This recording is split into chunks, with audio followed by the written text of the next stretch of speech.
Здравейте, казвам се Емилиан Станев Василев, от България съм, от Великотърновски окръг. Реших да се направя операция за отслабване, понеже имам затлъстяване на сърцето, високо кръвно и съм диабетик. Излезе ми обявата в Facebook пространството за тая болница.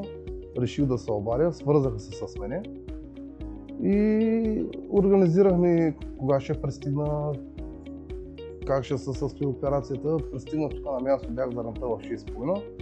Посрещнаха ме много добре, настаниха ме веднага в стаята.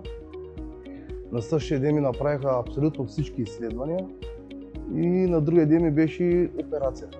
Операцията мина успешно. Имах малко притеснения, разговарях с доктора. Доктора ми каза, че няма от какво да се притеснявам. Всичко ще ми е успешно и ми направиха операция за отслабване и по тази операция ми направиха имах херния, ми премахнаха и херния.